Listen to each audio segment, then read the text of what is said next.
Hey,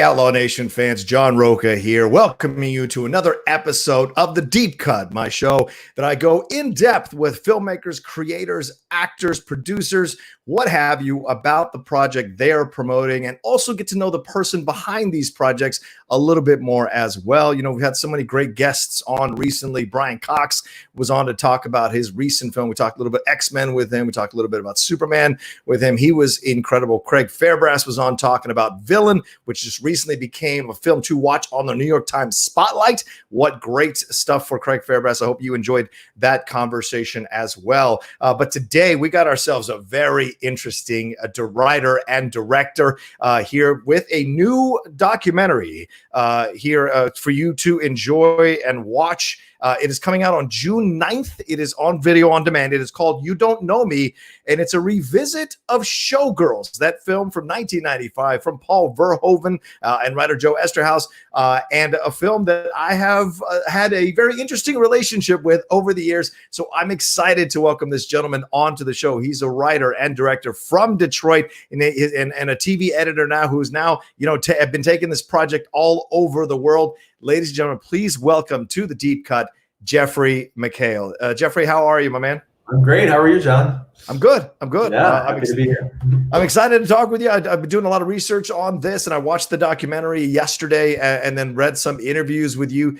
This has been such an interesting approach to a documentary. And I guess I want to start from the beginning. You've talked in other interviews about how you came to the actual movie itself, Showgirls, and we'll touch on that. But it was this screening of it at Cinespia here in 2016 here in Los Angeles, where that really inspired you to do a documentary about this. And you're a TV editor. How does this go? Like, in your mind, you go, hey, you know what? I just want to do a documentary. How do you go from there to actual completion or start? Yeah. What was that process like for you? Yeah, it was like you mentioned, I went to this 20th anniversary screening out here in LA at Cinespia of Showgirls, and I was one of the 4,000 people screaming, on the lawn of the Hollywood Forever Cemetery that I featured at the end of my film.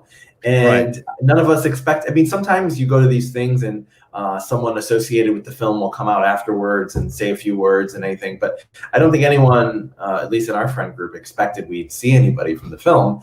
Right. But before the film, they introduced Elizabeth Berkley. She came out, and it was like amazing. I like to say it was the closest thing I've had to a religious experience. Here we are, we're witnessing like film history, and everyone just leapt to their feet, and just the idea that we were going to then experience Showgirls with her. She mentioned that it was the first time she had seen it with a crowd that embraced it, and since it had come out, so that was really powerful. And afterwards, I just kind of was curious and wanted to kind of dive a little bit deeper and try to figure out why this kind of strange, complicated film has stuck around and connects with people like me. As a member of the gay community, we celebrate this film. And so I just started to kind of consume everything that had been written about Showgirls. And from there, I as you mentioned, I'm a television editor. And I was also fans of films like Room 237 and Los Angeles Plays Itself. And so, knowing what you could do with, with fair use in film and, in brilliant commentary from the readings that I found, I thought, okay, like this is something I could work on. And I quietly reached out to everybody, and I kept it really to myself, for the entire production of it, just because I wasn't really quite sure yet what it would turn into or what it would become, because I didn't shoot a frame of a video for this. We didn't shoot any film. It was all audio interviews. I shipped an audio kit out to each contributor, and we conducted our interview on Skype, similarly to how we're talking now. And after the interview was over, they boxed it up and shipped it back to me, and I did that for 9 months and before I started editing, so I could kind of carve out times on evenings and weekends and try to kind of make sense of it. And I did that for about 1.5 years, and until I was ready to kind of start submitting to festivals. Well, it must save on expenses if you're an editor already on the film. You get the responses back, having conducted the interviews as well. Because I don't think we hear your voice right at all in the movie. I think we hear everyone else's voice. And it's interesting you bring up Room 237. That's absolutely one of my favorite documentaries over the last, I think, 10 years. It was on a Netflix for a while, and I was watching it maybe once every month, just late at night, because I was so fascinated by the construction of that documentary, because it's taken the idea of having no narrator to the next level by having multiple narrators that ride you through their story with the film. And I thought what you did a really nice job of this documentary was interspersing the different points of views throughout, so that you were fair to everyone's approach to the movie. And I appreciated that. It wasn't bent one way or the other. It was presented, multiple points of views were presented about the movie, and point of views that had started in one place and over the years had transitioned into another place. I thought that was interesting and fascinating to discover as I watched the documentary. Yeah, and that was one thing I wanted to. It was important to me to make sure it was a well-rounded opinions about the film, because I come from it from a fan perspective, obviously. Otherwise, I wouldn't have spent 5 years of my life working on this. But I did want to be respectful to all the opinions, and because even within people like myself who love Showgirls, it's a complicated film, and there are things about it that still kind of give me pause to this day. But there are things that I love about it still, and so I think that was one of the interesting things was.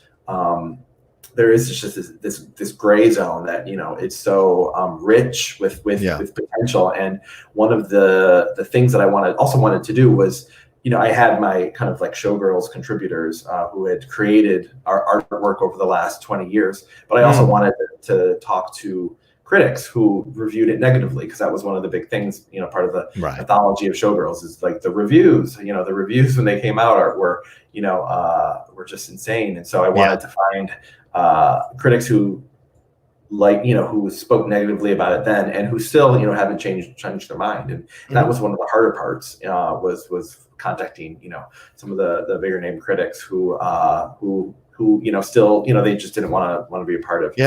But luckily I did find critics who were reviewing at the time, and I found two different opinions. And one critic, Susan, was in on Metacritic. I don't know if you ever go on there, but she's the only one who has the green review of Showgirls. Back in the day, I think it was like 2.5 stars she gave it from USA Today. So she was like, I had no idea that. But it was Well, I mean, that's the reason it didn't look. I'll be honest with you. I saw it and I did not, it wasn't for me, right? It was not my thing. But sometimes this is what happens with films. They take on a life of their own because other people and enough people find the value in the film. And watching the movie, I went in skeptical. Like as soon as it started, I'm like, oh, this is going to be a pro Showgirls movie. Let's see what this does. But what your documentary really does well is to, as I said, just convey multiple points of view. So if you even share a snippet of one of those points of views, you feel like you can go along on this ride because you're being treated fairly by the filmmaker, by the editor / filmmaker of this movie, so that you're not being pounded. You're not being like, I don't know, ganged up on for your opinion, or you're not made to feel stupid or wrong. And I really appreciated that about the movie, and especially with the USA Today critic, what she had to say, and talking about how her colleagues who trusted her point of view, like went to see the movie and kind of had a different point of view when they came out of it because of her support of the movie. And then you talk about watching it with a bunch of people and sharing it with your friends. I don't want to spoil too much about the movie, but there is that segment of it. But 4,000 people at Cinespia to see it 20 years later. I've been to Cinespia. It's something to get 4,000 people in there for that movie. So that must have given you, as you say, it's a starting point, but it must have been a reference point to keep coming back to that when maybe there was times where you're like, what am I still doing this for? Who am I doing this for? Is anyone going to watch this thing? You must have felt a responsibility that there was a public for this.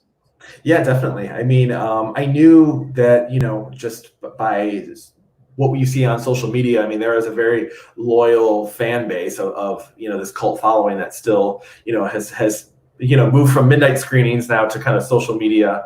But yeah, so I knew there would be an audience, and what the surprising thing about it is, people who, aren't fans of the film, or, haven't seen, maybe only saw Showgirls once, they really respond to the film, and, it kind of makes them want to go back and revisit, the original. And, some people, their minds are changed, and other ones, they're not. But, it's not meant to kind of change your mind. It's just kind of meant to kind of refocus the way you think about film. Yeah. As a critic, it's myself, it's great. I always appreciate the people who defend the films in an intelligent way that are considered to be bombs or flops or universally not good. I always value that defense, because if it's done intelligently, it's an even harder defense for a film than a film that's like universally liked, because then you're just struggling to find different adjectives for how much you loved it because you've read other people's reviews. But in this, you really had to. What's great about the documentary is it explores the characters and the intention, and we get multiple approaches to the intention depending on who we're hearing from. Kyle MacLachlan saying it's a drama, Elizabeth Berkley saying it's, and then of course Verhoeven switching around of what he thought the intention of the film was. So was that maddening at any point for you, or did you feel kind of inspired by that there were so many points of views from the actors themselves or the people in the production themselves? Yeah, and I mean that was one of the approaches. The question I get asked a lot is, how come we don't hear from any of the cast and crew? True. I obviously that's a question that I had to ask myself, but with Showgirls specifically, I thought that it was less about their story and their experience and more about, us as an audience. And the reason that we're talking about it to this day is because of what it has become. And so I kind of saw it as, their job was done after the film came out, and now, the audience has taken it and turned it into, we made the story. So and it was challenging because I did, that was one of the things I wanted to go back and look at, like the way they talked about it back in the day, because a lot of those interviews were done before the reviews came out, and so I found those interesting. And Paul Verhoeven's book of essays, he wrote before the film came out, and those were really inspiring. And so I basically wanted to find the way, you look at the way their conversation shifts, just like our conversation around the film has shifted over the years. And it's a film that we're not done with because we haven't figured it out yet. We're still talking about it because we haven't figured it out yet. And, not a lot of movies, usually we know, this is a good movie, this is a bad movie. And it just kind of keeps us questioning, Have you had a reaction? Have people who were involved in the production, have they reached out to you at all, who maybe got a chance to see this thing early? Or because I know you premiered this at Tribeca, if I'm correct on that, last year. So have any of them reached out to you and told you how much they appreciated the documentary at all?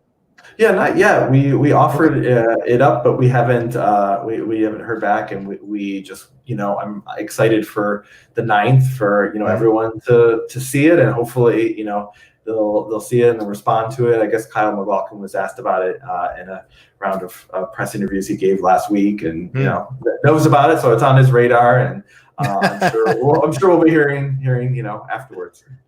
Yeah. And no, did the intention also, and I have to ask this, there is another Showgirls documentary being done. Were you aware of that being done at the same time, and making sure yours didn't kind of mirror the technique or the approach that the other filmmaker was taking with that one? Yeah, I knew. I found out later that there was something else. I knew that there was something happening, but I didn't know exactly what it was or who was making it. But I tried not to let that kind of shape the way that I approached this, and it was just kind of full steam ahead. But yeah, and it turns out that one's the Paul Verhoeven's interviewed in that one, Joe Esterhaus is interviewed in that one. Right. And, the producers came to our screening at Outfest, and they've been great, and we've been very supportive of each other's projects. So I'm excited to see that. Like, let's get done. You mentioned Outfest, and you mentioned earlier how it has this film, and in the film itself, you mentioned how it had, or the people mentioned how it has a strong support in the gay community. I have many gay friends here in Los Angeles, and I've heard them speak about the film multiple times. And my girlfriend's super into drag, so seeing that drag show at the end or throughout the documentary is very interesting as well, based on Showgirls. It's fascinating. Why do you think it has such a foothold in the community, in the gay community itself. Yeah, it's just it really is one of those pillars, and you know, as a member of the gay community myself, you know, it's just something. It's one of those things that you're just initially drawn to, you know, and I don't think you can really. It was hard to kind of explain it, and that was kind of what my curiosity was in the beginning. It was just like, why is this, you know, why is this something that we're drawn to? And one of our contributors, Jeffrey Conway, wrote a book of poems about Showgirls, and he holds it up to the trilogy of camp, you know, Valley of the Dolls, Mommy Dearest, and Showgirls. And I was like, oh, that's perfect. You know, those are the, if you want to deep dive into camp films, like those are the three things that you need to consume it. And, you know, I did a little math too, and they're actually all 14 years apart from each other. So they're like evenly spaced amongst the century. But yeah, it's just one of those things that, you know, it's hard to explain, but, you know, it's over the top. I think that the failed seriousness of it is another thing that, you know, we're drawn to as a community. You know, we like to laugh. We have this communal experience. And then the thing that, you know, I could kind of discovered while making this is, you know, there are some like deeper moments, and Matt Baum kind of had a great rundown about the queer experience, and specifically like Nomi's journey, and how that there's something there's something in sync between the two of them. You know, she left her small town, you know, left her troubled past, moved to a big city to follow her dreams. And, you know, it never really occurred to me that there is some truth into that too, in like a very deep level. So I think that there's a lot that we can kind of connect to. On her journey, what she goes through, you know, and what she experiences, and some of the seedier sides of things, some of the tougher sides of things. I like that your film doesn't shirk away from some of the accusations of racism, some of the accusations of misogyny that were lobbed against this movie at the time.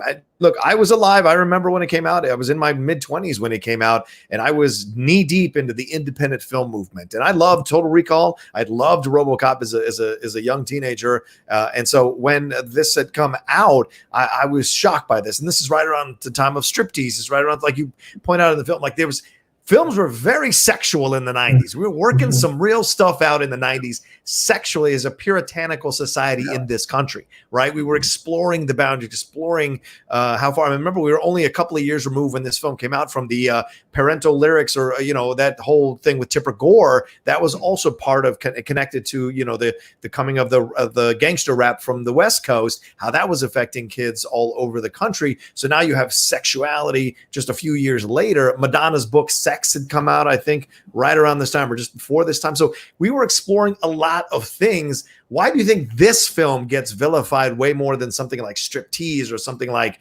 the Madonna sex book? Because you put Madonna on it and people still defend it. But something like Showgirls, why do you think it was vilified at the time, but has somehow persevered more than those to be considered something to be revisited and reanalyzed in a better way now? Yeah, I think, you know, it's interesting because, I mean, the reason that we're still talking about it is because of the way, you know, we respond to it at the time. You know, just looking at the reviews, you know, it was violently rejected, you know, amongst critics and audiences, like the mainstream audiences. And the way in which it was mocked, the way Elizabeth was mocked and teased and ridiculed, you know, it was painful. And you know, I hope that we have learned some of our lessons since then. But, you know, I'm not quite sure. But I would have to say no, to be honest with you. But I don't think so. But but yeah, you know, I think it's one of those things that it just was so over the top and so outrageous that prompted critics to kind of just go at it, you know, in a way that they didn't with other films. And, you know, maybe it was because of their Joe Esterhaus and Paul Verhoeven had come off of Basic Instinct, and that was a huge box office hit. And I think also, you know, this was Paul Verhoeven's NC-17 film, so he got to greenlight an NC-17 film by MGM. That was part of his deal. You know, he expressed great frustration with Basic Instinct getting that to an R rating, and so I think having that freedom, that like blank check to kind of do whatever you want, you probably, you know, took a little bit of advantage of that situation. And no critics knowing that, then here you have an opportunity to kind of explore kind of a deep, you know, rich film about sex, you know, which is how it was, you know, advertised. It was, you know, probably disappointing in their mind and offensive. So, but yeah, and that's probably also back to your other question, like why, the gay community is, has taken this as, it was rejected. We took it in, we are like, well, you guys don't want it. Point. And we're going to take it, and we're, it's become part of our culture and our fabric and our Right. lexicon. And now, it's, more mainstream, more common for people to, appreciate Showgirls or like it, so. Do you think it's connected? Like, we've become more accepting of the gay community. I mean, you could argue, certainly with gay marriage, and of course it's being pushed back now by the, people on the other side of the political spectrum. They're pushing back on it and trying, they're doing what they're doing. But I do feel over the last few years, certainly in the 2000s, the decade has kind of changed. The last 2 decades have kind of changed a lot. The acceptance, and that we're seeing more gay characters on television. We're seeing their stories more highlighted in films and independent film. Do you feel, and then now Showgirls is kind of, come back. Do you think it's it's the same path they're walking together, this reacceptance, this opening up more, this wanting to look back and feel a little bit bad about the treatment that that society administered on Showgirls, like they administered on homosexual people, the LGBTQ community at that time, and how now it almost feels like there's a guilt behind everything with this? Do you think they kind of walk hand in hand here with this? Yeah, I mean, I probably don't think it's a mistake that, gay marriage is legal and, Showgirls is being celebrated. So, but I don't know if they have like any effect, it's related to each other. But, it was funny when my conversation with Peaches Christ, didn't make it into the film, but, he kind of expressed some, a little bit of not frustration, but something that, he's like, oh, this is something now okay for everybody to like, and he's like, here I am, here I am, heating up a can of ramen over here in the corner, but, now everyone's celebrating this, and, we've been doing it for, 20, 25 years. But, yeah, so now it's become like, okay, and so I think that's, with, Drag Race and everything like that, things in our culture, people are going to be more aware of those things, and it's less rebellious as it felt in the 90s, Yeah, I think that's the unfortunate truth of any kind of movement or any kind of niche subculture in our society. There's always the founding fathers, so to speak, for lack of a better term, who sometimes get forgotten once this thing finally blows up, because other people come in to take it to the next level, because the founding fathers have slowly been pushing that boulder up the hill, and people forget that there were people at the beginning, who were doing it themselves and elevating the whole situation. So I totally get it. It's like that independent album, that band, you're like, hey, this was mine, now everybody likes it. I'm not cool anymore. I'm not unique or original in that way anymore. So I totally understand that. Well, let's look at this thing from your journey here. You were born in Detroit, is that correct? In the suburban Detroit, you were making movies as a young man. What inspired you about movies to get into movies? Was there a movie or a film director or an actor that kind of got you into the path of going into entertainment and production entertainment? Yeah, I loved making films when I was a kid. I started in my parents' basement with a small camcorder, making films with my friends and cousins, and always, that was always like a driving force in my upbringing. It's just making films.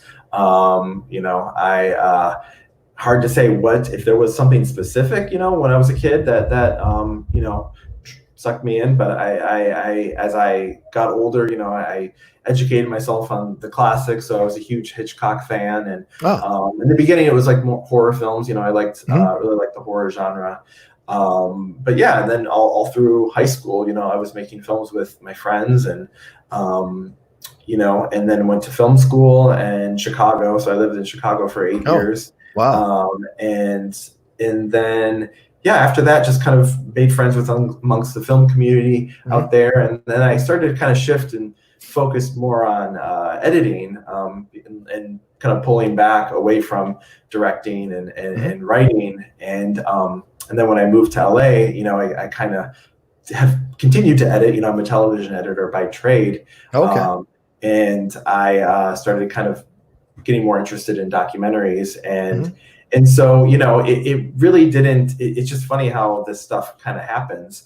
But, it started out, like I said, like as a personal project. Like I wasn't really, I didn't really want to put any sort of like massive expectations on what could happen. And so, it's just, just knowing that, if there's something that you're into, something that you enjoy, and there's other people that enjoy it, if you kind of think outside the box and maybe find a creative approach or a different angle to talk about something, people will be interested, so it was, and not needing to raise any money to start this in the beginning. I just, it was just my time, and getting everybody else that I spoke with on board. And so it was just me on my laptop on my kitchen table for a year and a half, editing this thing. And then once, I got into Tribeca, then I was able to kind of raise the money and finish it. So right. How did that go? But was it the producer, or did you, like, who pushed that to get it into Tribeca? Was it connections you had established already, or were you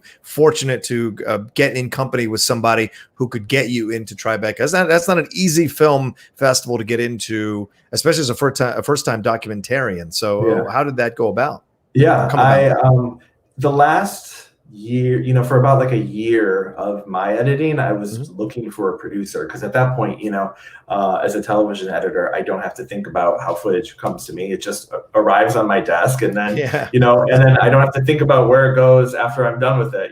So all those things, you kind of need to know when you're making independent documentary films. And so I knew I needed someone to kind of help navigate that. And so I just, through my contacts, I just would email people, and then it was actually one of the contributors, the film critics who I spoke with, Barbara Showgasser Parker. She had checked in on the project every once in a while and sent me an email, and I just kind of happened to say I'm looking for a producer, and she was like, oh, you should reach out to my friend Ariana. And I sent her an email, and she got back to me, and I sent her a rough cut of the film, and we met over lunch, when she was coming into Los Angeles, and she offered to kind of just help navigate and kind of submit to festivals. And, it was just kind of exploring, the possibility of working together. And but Tribeca was, the first one that we submitted to, was Tribeca and South by. And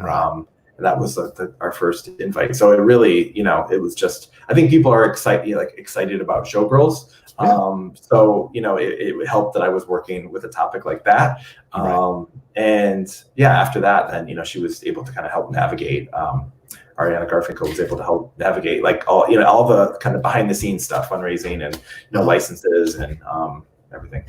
Was she a fan of Showgirls herself, or did your documentary kind of change her around about it?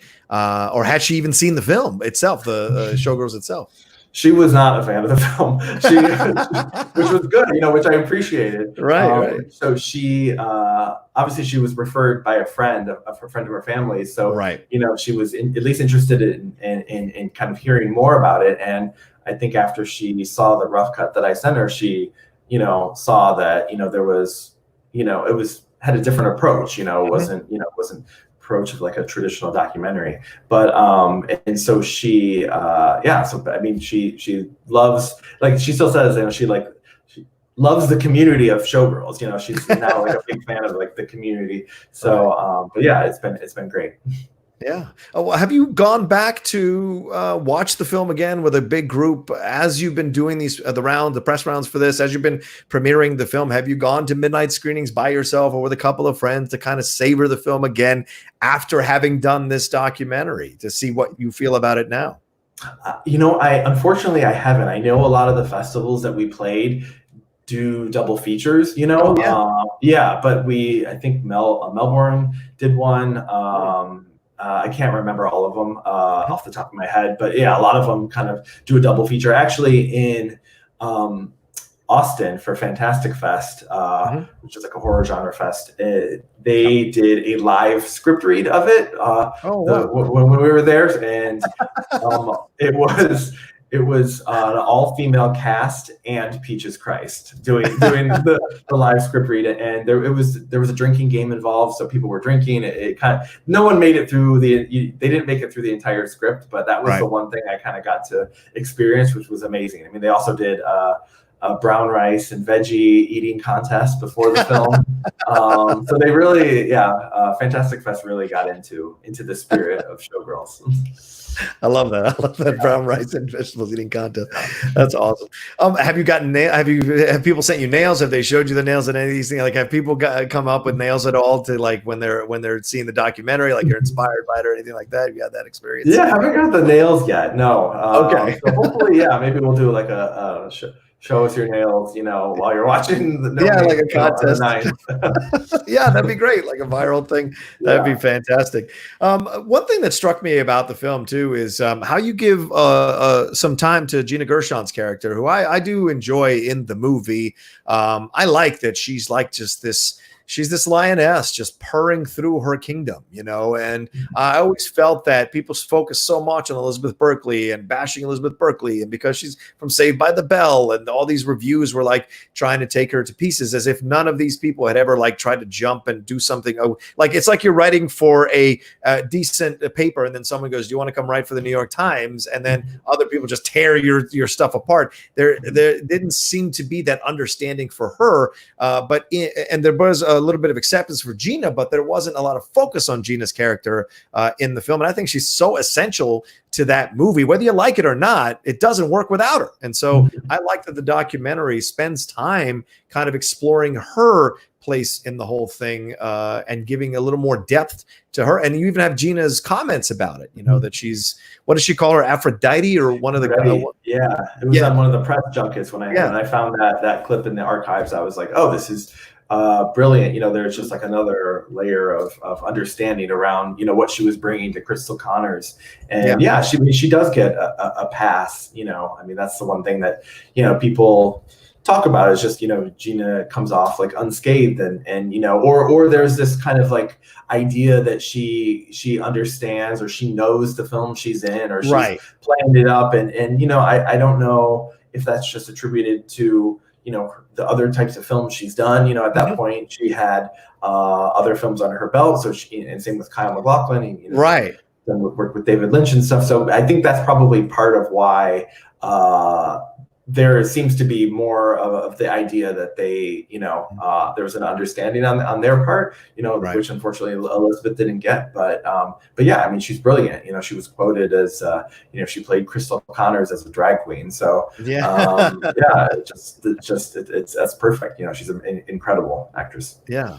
How did you go about getting all the snippets from all these movies? Like, is there a fair use act or anything like that? Like, I was surprised for a documentary of this size. It didn't seem to have millions and millions of dollars behind it, and not because of quality, but because you can tell, like, the independent documentaries versus the bigger documentaries, you can tell, how are you able to get these snippets of these movies in here with the rights? Was there a lot of negotiation? Did you edit all of that in ahead of time, and then you'd figure out the negotiation from there? How did that go about? Well, yeah, that was part of the process. You mentioned Room 237. And that was one of the films that inspired me. And after my interviews were complete, I actually reached out to Rodney Asher, the director of that, because he's a local LA guy too. And we met over coffee one afternoon, and I just kind of wanted to pick his brain about how he kind of approached, the editing process, and if there was anything, to understand from a legal perspective. And his advice was make the movie that you want to make, and then send it to, the lawyers will see it afterwards. And so that's what I did. We worked with one of the top, boutique law firms, Donaldson and Califf, and they, if you look in the credits, you'll see them, on most, independent documentaries. But yeah, and they had a very kind of streamlined process for dealing with these. I mean, like I said, we didn't shoot a single frame of video, so every shot needed to be categorized. Every shot needed to be listed in a spreadsheet, a time code, in, out, who owns that, and everything also had to be connected to our main argument. And so that was one of the more challenging things at the end, after we had gotten into Tribeca. Then it just kind of, things keep going, and we have to kind of keep pushing it forward, and getting everything cleared. So things, I did have to change a few things. but a lot of it's just kind of moving things around or adding archive material which we could freely use, or stock footage or stock photos, or that would kind of fill in some of the gaps if I needed something. But a lot of it I think ultimately helped strengthen my argument, which was connected to Paul Verhoeven and how Showgirls is so central to the rest of his films, and so that was it was definitely a challenge. But the main thesis is Showgirls is Verhoeven at his purest, and it connects to all of his films. All of his films are kind of connect back to Showgirls, and that was one of the interesting things about the process. Was I went back and watched all of his early films, which I hadn't seen, and it was just kind of mind blowing. I don't know if you've seen any of his early works, but they're super brutal. And you just, when you're watching them, you're just like, wow, this is what it's like to be a European filmmaker. There's not a lot of restrictions in these films. And you will see some stuff that maybe you're not comfortable with. And once again, when you get raised in America, you have a puritanical approach to so many things that when you step out, if you're not exposed to European cinema at a younger age, when you do get exposed to it, it can be a bit much. It can be a bit overwhelming. And then when you explore it more, you get a little more knowledgeable, more comfortable with it. But and I think you did a great job in the film of highlighting that and showcasing that, of being like, look, this was something that was a bone that he was, a muscle that he was exercising throughout multiple films. And so he just happened to find the right material to exercise it in this movie. He did it in Basic Instinct to a degree. And then now in Showgirls, as you said, pure approach to it, and his visual, his vision or his points of views on sexuality, on overt sexuality and brutal sexuality, what it can lead to, the sexualization of a woman, what it can lead to, and what it can induce in other people who are reacting to it. And I thought that was really well done in the documentary. For me, who had seen only a couple of his things before, to have seen so many more things, or the snippets that you used, it kind of opened my eyes up to what he might have been working through in his own mind as a filmmaker. Yeah, and that was one of the fun things about it, was finding those visual cues and the ways in which his other films could talk to each other. Like everything could the contributors' experiences and voices kind of almost create like a new subplot where the characters of Verhoeven's other films are kind of interacting with the contributors in Nomi, and everything's just kind of blended together and has like a nice cohesive feel. So I'm hearing some kids screaming. Is everything okay back there? It's my son, the 3.5-year-old. In quarantine, everything is okay. I just want to make sure. I'm wrangling him right now. Probably our show just ended. Okay, all right. Have you? How can I say this? Have you had people come up to you after they've seen this documentary and be like, "Hey, you changed my mind about the movie or what I thought Verhoeven was working for," at these screenings and at these premieres? Have you had that experience with a number of film goers or attendees? I just even speaking with people in the last couple of weeks, a lot of people hadn't. Most of the people at the screenings at film festivals approach it as fans. If you're going to go see a film, a documentary about Showgirls, then you're probably approaching it from a fan perspective. But some moderators would take a visual poll before the movie started, like, raise your hand if you've already seen Showgirls, raise your hand if you haven't. And surprisingly, there were quite a few people at some of the screenings that hadn't seen Showgirls, and so that was it. I found that interesting. But it's not like you set out to like change people's mind about the film. You just want them to kind of appreciate all angles, and that goes with everything. I think that goes with the way that we consume every part of our culture, TV, movie, music.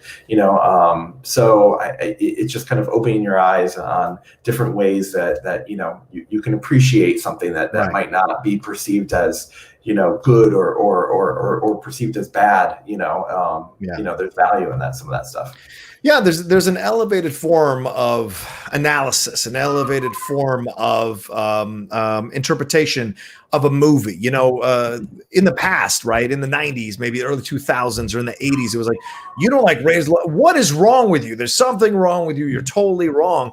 But slowly but surely, and I like doing this on my channel, I like to make it very clear that art is subjective. That scares the film critic, maybe that scares the film pundit, but for me, art is always subjective. So you may not like it, but it doesn't mean you have to sully someone else liking it. You should celebrate that they like it, because you may like a film that they don't like. Do you want them crapping on a film that you like, that ruins your experience of enjoying the movie? And so I hope we're moving away from that thing of like, well, this is universally a film to be loved, and this is universally a film to be hated. And I think films like yours, this documentary, moves the conversation to an elevated plane where it presents all points of views and says you can feel as you feel, and you're okay to feel this way. You don't have to take society's consternation for your opinion on a movie or a TV show or a piece of media.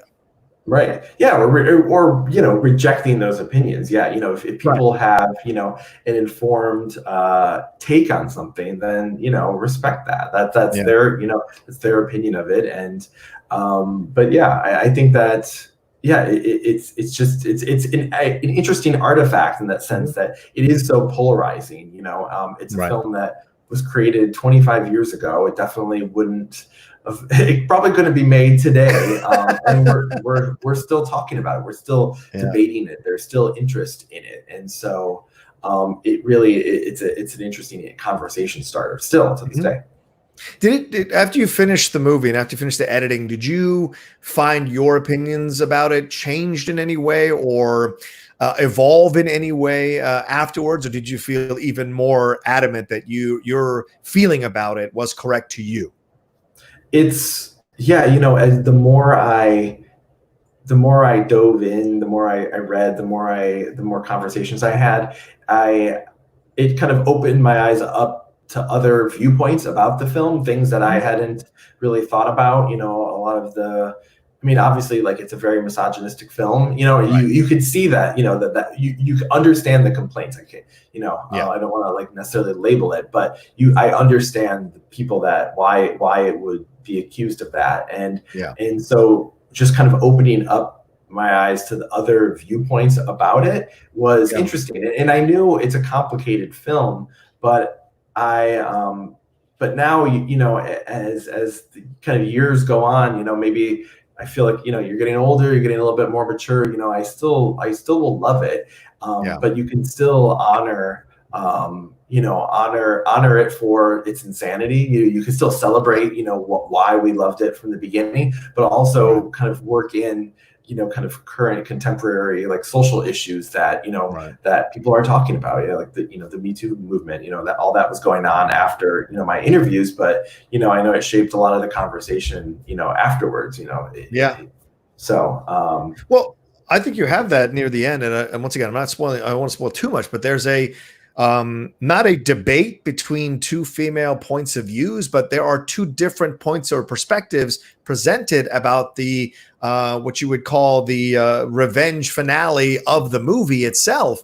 Two different women come at it from two different points of views. And I found that to be fantastic. Like, it's like, because normally you think, okay, well, and it enlightened me as a man. Like, yeah, of course you have that revenge moment. That's that in a movie, that's your moment to walk away and go, hell yeah, I did it. But to hear another woman's point of view saying that is an element of misogyny, because that's a male's point of view of how to administer revenge, that was enlightening as hell for me, because I just kind of assumed that was a human thing. You want to get back at the other person for damaging a friend of yours in that way, and get him back in the equal amount of way that they did it. But to hear the other side, that this is just not the way it's done, because no way a rape is the same as a beating. And you're just like, oh, wow, that's something to really explore. And I like that was put into the movie, you know, as something to contemplate, you know? Yeah, that was Haley Melodic and April Kidwell. And the interesting thing about that was, you know, their viewpoints don't necessarily align. You know, they didn't like they don't compete with each other. You know, they're both equal. And that was just a refreshing point of view, because I think that moment, that revenge moment, gets held up as, I mean, audiences cheer on that moment, like Nomi's finally getting her revenge. And, once you put it, you think about it like that, like, oh, this is, the reason that she's doing this is because, there are no systems of justice, or she felt like there was no systems of justice, and I know it's a movie, and I know, it's probably, less interesting to see her walk down to file a formal, going to the police station, but still, like, it's something you have to think about.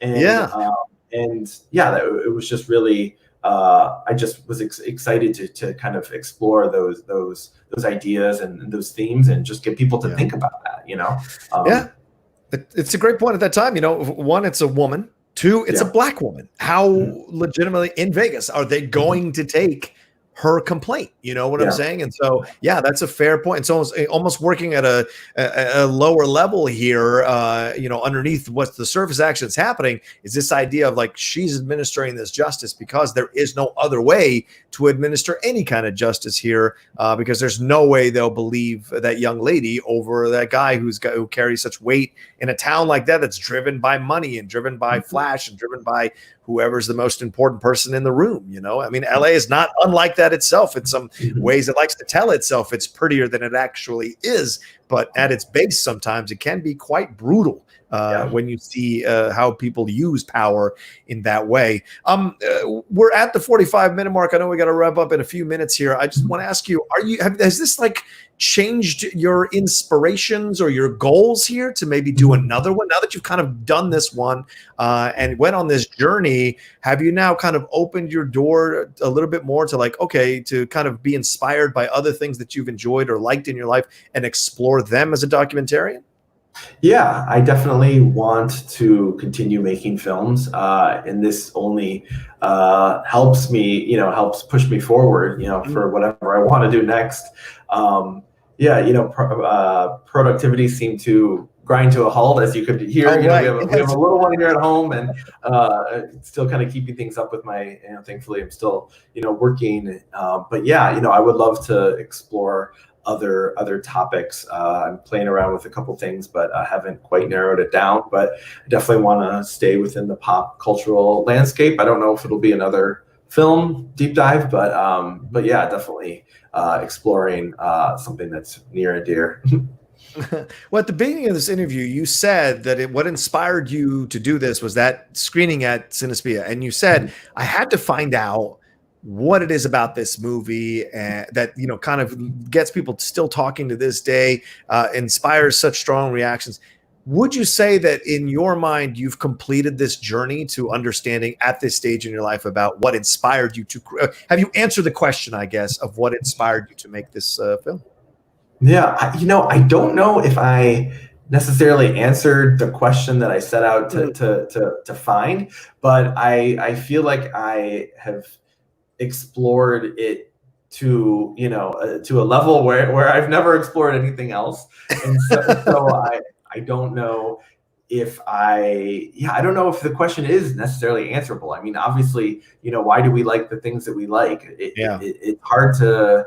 It's not something really you can sometimes explain or define. And when you have something as complicated as a film like Showgirls, it obviously, they're the reasons why we're drawn to it. It's over the top, right. It's vulgar. It's, we wonder how it got made. We wonder what everyone was thinking. And then once you kind of step back and, you look at it from like again, then you see all these new things. And then whatever's happening kind of in our society and our culture kind of makes you look at things in a different light. So I think it's one of those interesting films where I don't think I could have made this film 10 years ago. And 10 years from now, the film would be completely different. So right.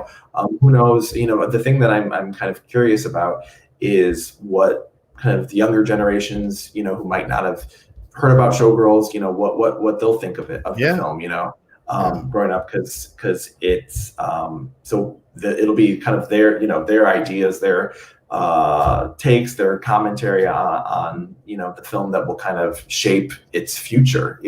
So Right. It has its core base. So I don't think those fans are going to go away. So. Right. Well, like anything else, when it's got enough of a following, it'll be passed down from generation to generation, and even within the gay community, from older gay to the younger gays. Like it's that kind of thing, and an initiation, so to speak. Yeah.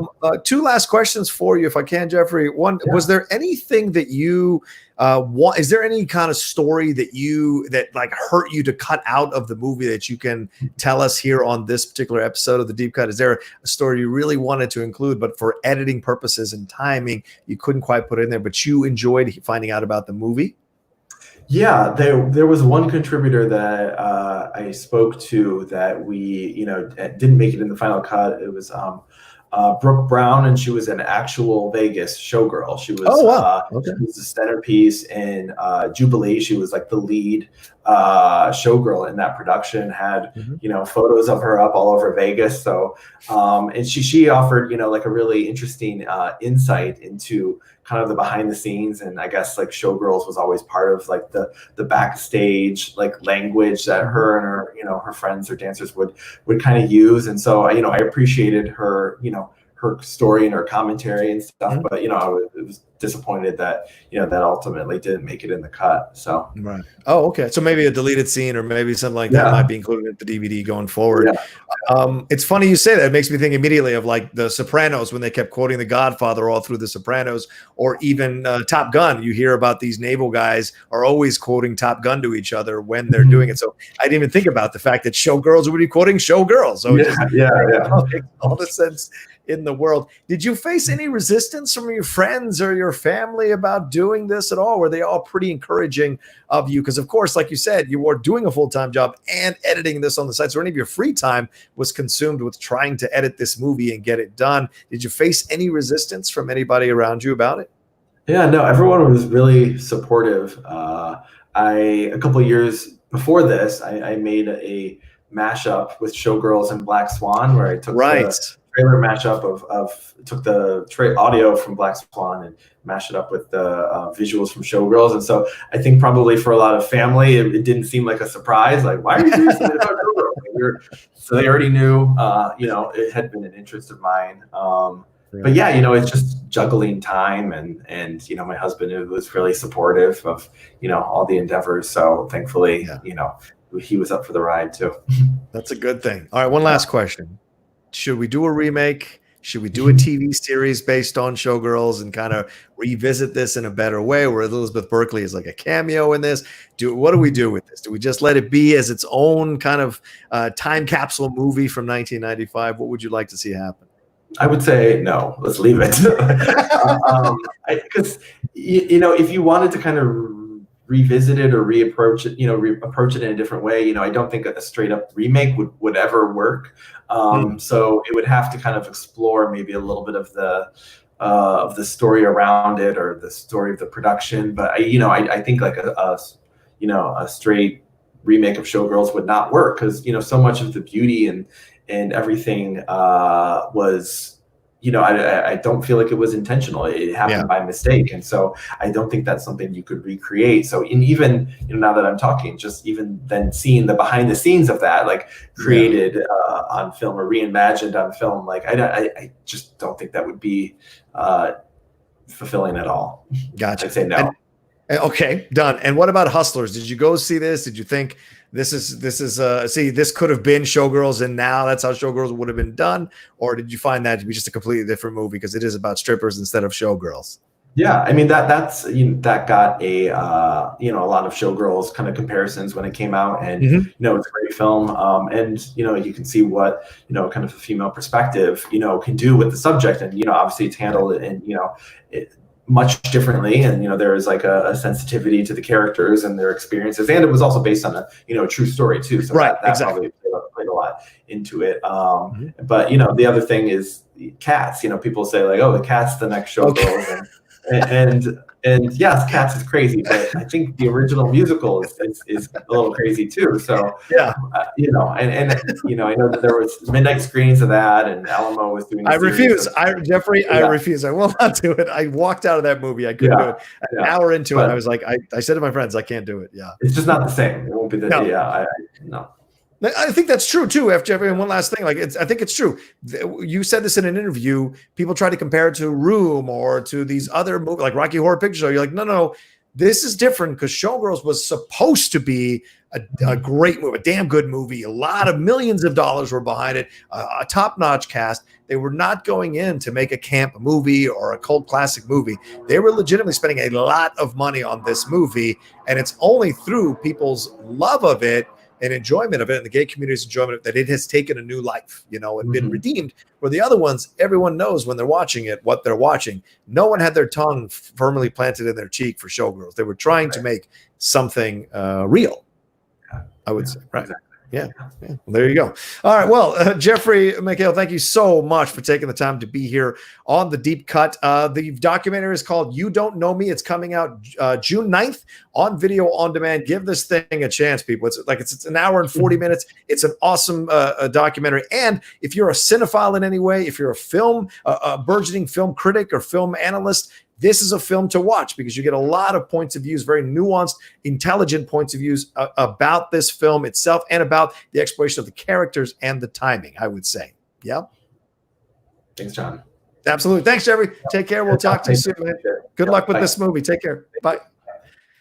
All right, well, that was Jeffrey Mchale. So fantastic. We're going to take the time to stop by and hang out with us here for a little bit on The Deep Cut. And like I said, June 9th, that's when this film comes out. Go and enjoy it. Have a good time with it. And go bring friends to go see this thing. If you do a midnight showing for Showgirls, why not go and enjoy this with a bunch of your friends as well? It's a damn good doc and very intelligently and well done, and certainly opened my mind up to a new approach to a film I wasn't 100% behind, but in the end found myself reanalyzing some of the character storylines and approaches to all of it. So there it is, June 9th, You Don't Nomi, from writer-director Jeffrey Mchale. Give it some love. Okay, that's it. Please follow me here at The Rocha Says on Twitter and on Instagram. Let me switch that over. You can find me there. There you go, at The Rocha Says on Twitter and on Instagram. Follow Jeffrey Mchale on all his social media, which was up all throughout the movie, all throughout this interview, rather, as well. And don't forget to join my Patreon right above me there. Oh, the other side, patreon.com/John Rocha. Go and get involved. See all the multiple tiers I have going on there,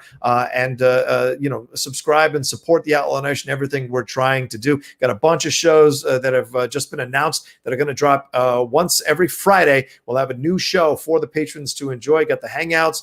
We've also got the movie watch-alongs, all of that happening for the patrons. So go and be a part of that as well. And subscribe to this channel. Get us marching towards 15,000 subscribers, then moving into 20,000 subscribers as we build and build and build the Outlaw Nation into a very powerful outlet for you to enjoy. All right. Thanks, everybody. Have a great rest of your day. Let me know what you think about this one. Tweet at me and let me know if you saw You Don't Know Me and what your thoughts were and what your thoughts are about Jeffrey Mchale if you enjoyed the interview, and give him some love on social media as well if you enjoyed the interview. All right. Take care of yourselves. Have a great rest of your day, and we'll talk to you soon on The Deep Cut.